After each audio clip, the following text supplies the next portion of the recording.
ನಿಯಮಾವಳಿ ಇದೆ. ಸೊ ತುಂಬ ಜನ ಸರ್ಕಾರಿ ನೌಕರರು ಟ್ರಾನ್ಸ್ಫರ್ಗಾಗಿ ವೇಟ್ ಮಾಡ್ತಾ ಇದ್ದಾರೆ. ಆದರೆ ಸರ್ಕಾರಿ ನೌಕರರ ಒಂದು ಟ್ರಾನ್ಸ್ಫರ್ ನಿಯಮಾವಳಿ ಏನು ಹೇಳುತ್ತೆ, ಸೊ ಯಾರಿಗೆ ಟ್ರಾನ್ಸ್ಫರ್ ಬೇಗ ನೀಡಲಾಗುತ್ತೆ, ಯಾರಿಗೆ ಲೇಟಾಗಿ ನೀಡಲಾಗುತ್ತೆ, ಸೊ ಒಬ್ಬ ಸರ್ಕಾರಿ ನೌಕರರು ಇಂಟರ್ ಡಿಸ್ಟ್ರಿಕ್ಟ್ ಟ್ರಾನ್ಸ್ಫರ್ ಪಡಿಬೇಕು ಅಂದರೆ ಎಷ್ಟು ಸಮಯಾವಕಾಶ ಬೇಕಾಗುತ್ತೆ, ಡಿಸ್ಟಿಕ್ನ ಒಳಗಡೆ ಟ್ರಾನ್ಸ್ಫರ್ ರೂಲ್ಸ್ಗಳು ಬೇರೆ ಇರುತ್ತೆ, ಆ್ಯಂಡ್ ಒಂದು ಡಿಸ್ಟಿಕ್ಕಿಂದ ಇನ್ನೊಂದು ಡಿಸ್ಟಿಕ್ಗೆ ಹೋಗೋದಕ್ಕೆ ಬೇರೆ ರೂಲ್ಸ್ಗಳಿರುತ್ತೆ. ಸೊ ಎಲ್ಲ ಒಂದು ವಿಷಯಗಳಿಗೆ ಸಂಬಂಧಿಸಿದಂತೆ ಇವತ್ತಿನ ಒಂದು ವಿಡಿಯೋದಲ್ಲಿ ನಾವು ಇಂಪಾರ್ಟೆಂಟ್ ಆಗಿರುವಂಥ ಚರ್ಚೆಯನ್ನು ಮಾಡೋಣ. ಸೊ ಹಾಗಾಗಿ ಯಾರೆಲ್ಲ ಇನ್ನೂ ಚಾನಲ್ಗೆ ಸಬ್ಸ್ಕ್ರೈಬ್ ಆಗಿಲ್ಲ ದಯವಿಟ್ಟು ಸಬ್ಸ್ಕ್ರೈಬ್ ಮಾಡ್ಕೊಳ್ಳಿ. ಸರ್ಕಾರಿ ನೌಕರರು ಮತ್ತು ಪಿಂಚಣಿದಾರರಿಗೆ ಉಪಯುಕ್ತವಾಗಿರುವಂಥ ಒಂದು ಮಾಹಿತಿಯನ್ನು ನಾವು ಡೇ ಟು ಡೇ ಕೊಡ್ತಾ ಇರ್ತೇವೆ. ಸೊ ಇವತ್ತಿನ ಒಂದು ಟಾಪಿಕ್ಗೆ ಬರೋದಾದರೆ, ಕರ್ನಾಟಕ ರಾಜ್ಯ ಸರ್ಕಾರಿ ನೌಕರರ ಜಿಲ್ಲಾ ವರ್ಗಾವಣೆ ನಿಯಮಗಳು ಮತ್ತು ಆನ್ಲೈನ್ ಪೋರ್ಟಲ್ ಮೂಲಕ ಅರ್ಜಿ ಸಲ್ಲಿಸುವ ಸಂಪೂರ್ಣ ಮಾರ್ಗದರ್ಶಿ ಅಂತ ಹೇಳಲಾಗ್ತಾ ಇದೆ. ಸೊ ವರ್ಗಾವಣೆಗೆ ಬೇಸಿಕಲಿ ಅರ್ಹತೆ ಏನಿದೆ, ಎಲಿಜಿಬಿಲಿಟಿ ಏನಿದೆ ಅಂತ ನಾವು ನೋಡೋದಾದರೆ, ವರ್ಗಾವಣೆ ಎಲಿಜಿಬಿಲಿಟಿ ಬಂದ್ಬಿಟ್ಟು ಸರ್ಕಾರದ ನಿಯಮದಂತೆ ವರ್ಗಾವಣೆಗೆ ಕನಿಷ್ಠ ಸೇವಾವಧಿ ಕಡ್ಡಾಯವಾಗಿದೆ. ಸೊ ಗ್ರೂಪ್ ಎ ಮತ್ತು ಗ್ರೂಪ್ ಬಿ ಅಧಿಕಾರಿಗಳಿದ್ದಲ್ಲಿ ಒಂದೇ ಸ್ಥಳದಲ್ಲಿ ಕನಿಷ್ಠ 2 ವರ್ಷ ಸೇವೆಯನ್ನು ಸಲ್ಲಿಸಿರಬೇಕು ಅಂತ ಮೊದಲನೇ ಒಂದು ಪಾಯಿಂಟ್ ಹೇಳುತ್ತೆ. ಇದಾದಮೇಲೆ ಗ್ರೂಪ್ ಸಿ ನೌಕರರು ಒಂದೇ ಸ್ಥಳದಲ್ಲಿ ಕನಿಷ್ಠ 4 ವರ್ಷ ಸೇವೆಯನ್ನು ಸಲ್ಲಿಸಿರಬೇಕಾಗುತ್ತದೆ ವರ್ಗಾವಣೆಯನ್ನು ಪಡಿಬೇಕು ಅಂದರೆ. ಇದಾದಮೇಲೆ ಗ್ರೂಪ್ ಡಿ ನೌಕರರು ಒಂದೇ ಸ್ಥಳದಲ್ಲಿ ಕನಿಷ್ಠ 7 ವರ್ಷ ಸೇವೆಯನ್ನು ಸಲ್ಲಿಸಿರಬೇಕು ಮತ್ತು ವರ್ಗಾವಣೆಯ ಒಟ್ಟು ವೃಂದದ ಬಲ 6% ಮಿತಿಗೆ ಒಳಪಟ್ಟಿರುತ್ತದೆ. ಗ್ರೂಪ್ ಎ ಮತ್ತು ಬಿ ನೌಕರರು 2 ವರ್ಷ ಸೇವೆ ಸಲ್ಲಿಸಬೇಕು ಒಂದು ಸ್ಥಳದಲ್ಲಿ, ಗ್ರೂಪ್ ಸಿ ನೌಕರರು 4 ವರ್ಷ ಮತ್ತು ಗ್ರೂಪ್ ಡಿ ನೌಕರರು ಕನಿಷ್ಠ 7 ವರ್ಷ ಸೇವೆಯನ್ನು ಒಂದೇ ಸ್ಥಳದಲ್ಲಿ ಸಲ್ಲಿಸಿರಬೇಕಾಗುತ್ತದೆ. ಅದಾದ ನಂತರವೇ ಅವರಿಗೆ ವರ್ಗಾವಣೆಯನ್ನು ನೀಡಲಾಗುತ್ತದೆ.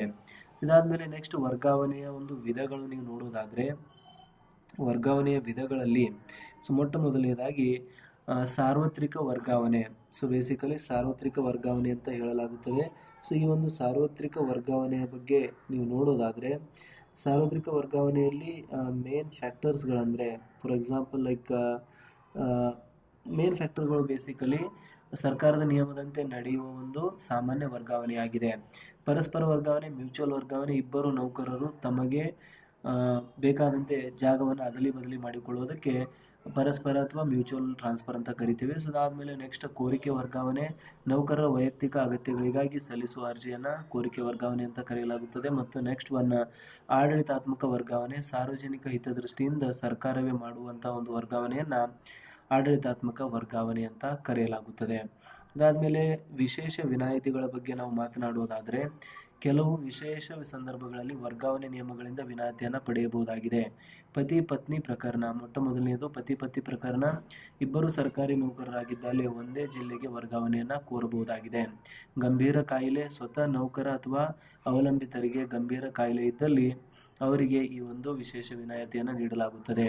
ನಿವೃತ್ತಿ ಅಂಚಿನಲ್ಲಿರುವವರಿಗೆ, ನಿವೃತ್ತಿಗೆ 1-2 ವರ್ಷ ಬಾಕಿ ಇರುವಂಥವರಿಗೂ ಕೂಡ ಒಂದು ಟ್ರಾನ್ಸ್ಫರನ್ನು ನೀಡಲಾಗುತ್ತದೆ. ಲಾಸ್ಟ್ ಜೀವನ ತಮ್ಮ ಒಂದು ಇಚ್ಛಿಸಿದ ಒಂದು ಪ್ರದೇಶದಲ್ಲಿ ಪಡೆಯಲಿ ಅಂತ. ವಿಶೇಷ ಚೇತನರ ಒಂದು ಕೇಸ್ ಕೂಡ ಇರುತ್ತೆ. ಸಾಧ್ಯವಾದಷ್ಟು ಹತ್ತಿರದ ಸ್ಥಳಕ್ಕೆ ನಿಯುಕ್ತಿಯನ್ನು ಮಾಡಲಾಗುತ್ತದೆ. ಇದಾದಮೇಲೆ ಆನ್ಲೈನ್ನಲ್ಲಿ ಯಾವ ರೀತಿಯಾಗಿ ಇದಕ್ಕೆ ಅರ್ಜಿಯನ್ನು ಸಲ್ಲಿಸಬೇಕು ಅಂತ ನೀವು ನೋಡಿದ್ರೆ, ಕರ್ನಾಟಕ ಸರ್ಕಾರವು ಈಗ ವರ್ಗಾವಣೆ ಪ್ರಕ್ರಿಯೆಯನ್ನು HRMS human resource management system ಮೂಲಕ ಡಿಜಿಟಲೀಕರಣಗೊಳಿಸಿದೆ. ಸೊ ಅಧಿಕೃತ ವೆಬ್ಸೈಟ್ ಬಂದುಬಿಟ್ಟು HRMS.karnataka.go.in ಅಂತ. ನೌಕರರ ಸ್ವಯಂ ಸೇವಾ ಲಾಗಿನ್, ಸೆಲ್ಫ್ ಸರ್ವಿಸ್ ಲಾಗಿನನ್ನು ಬಳಸಿ ಲಾಗಿನ್ ಆಗಬಹುದು. ಅದಾದಮೇಲೆ ಪ್ರತಿ ನೌಕರನಿಗೂ ಕಡ್ಡಾಯ HRMS ID ಕೊಟ್ಟಿರುತ್ತಾರೆ. ಆ್ಯಂಡ್ ಅರ್ಜಿ ಸಲ್ಲಿಸಲು ನಿಮ್ಮ ಡಿಜಿಟಲ್ ಸಹಿ ಅಥವಾ ಆಧಾರ್ ಲಿಂಕ್ ಅಗತ್ಯವಿರುತ್ತದೆ ಈ ಒಂದು ಅರ್ಜಿಯನ್ನು ಸಲ್ಲಿಸುವುದಕ್ಕಾಗಿ. ಇದಾದಮೇಲೆ ಅರ್ಜಿ ಸಲ್ಲಿಸುವ ಕ್ರಮಗಳ ಬಗ್ಗೆ ನಾವು ಮಾತನಾಡೋದಾದರೆ, ಹಂತ 1, ಮೊಟ್ಟ ಮೊದಲನೇ ಒಂದು ಹಂತ, HRMS ಪೋರ್ಟಲ್ನಲ್ಲಿ ನಿಮ್ಮ ವೈಯಕ್ತಿಕ ವಿವರಗಳು ಮತ್ತು ಸೇವಾ ದಾಖಲೆಗತಿಗಳು, ಸರ್ವಿಸ್ ರೆಕಾರ್ಡನ್ನು ಸರಿಯಾಗಿವೆ ಎಂದು ಪರಿಶೀಲಿಸಬೇಕು. ಇದಾದಮೇಲೆ ಹಂತ 2ರಲ್ಲಿ ಟ್ರಾನ್ಸ್ಫರ್ ವಿಭಾಗವನ್ನು ಆಯ್ಕೆ ಮಾಡಿ ಮತ್ತು ನ್ಯೂ ರಿಕ್ವೆಸ್ಟನ್ನು ಕ್ಲಿಕ್ ಮಾಡಬೇಕಾಗುತ್ತದೆ. ಇದು 2ನೇ ಒಂದು ಹಂತ. ಸೊ ಇದಾದಮೇಲೆ 3ನೇ ಹಂತದಲ್ಲಿ ನೀವು ವರ್ಗಾವಣೆಗೆ ಬಯಸುವ ಜಿಲ್ಲೆ ಮತ್ತು ಇಲಾಖೆ ಹುದ್ದೆಗಳನ್ನು ಆಯ್ಕೆ ಮಾಡಿಕೊಳ್ಳಬೇಕಾಗುತ್ತದೆ. ಸೊ 3 ಹಂತಗಳಲ್ಲಿ ಇದು ನಡೆಯುವಂಥದ್ದು ಅರ್ಜಿ ಸಲ್ಲಿಸುವ ಒಂದು ಕ್ರಮ. ಇದಾದಮೇಲೆ ನೆಕ್ಸ್ಟ್ 4ರಿಂದ 6 ಒಂದು ಹಂತಗಳು ಯಾವ ರೀತಿಯಾಗಿರುತ್ತವೆ ಅಂದರೆ, ನಿಮ್ಮ ವರ್ಗಾವಣೆಗೆ ಸೂಕ್ತವಾದ ಕಾರಣಗಳನ್ನು, ಪತಿ ಪತ್ನಿ ಅನಾರೋಗ್ಯ ಇತ್ಯಾದಿಯನ್ನು ಆಯ್ಕೆ ಮಾಡಿ ದಾಖಲಾತಿಗಳನ್ನು ಅಪ್ಲೋಡ್ ಮಾಡಬೇಕಾಗುತ್ತದೆ. ಅರ್ಜಿಯನ್ನು ಡಿಜಿಟಲ್ ಆಗಿ ಸಬ್ಮಿಟ್ ಮಾಡಬೇಕು. ಇದಾದಮೇಲೆ ಸಬ್ಮಿಟ್ ಮಾಡಿದ ಅರ್ಜಿಯ ಪ್ರಿಂಟೌಟನ್ನು ಡೌನ್ಲೋಡ್ ಮಾಡಿ ಕಚೇರಿಗೆ ಸಲ್ಲಿಸತಕ್ಕದ್ದು ಅಂತ ಹೇಳಲಾಗ್ತಾ ಇದೆ.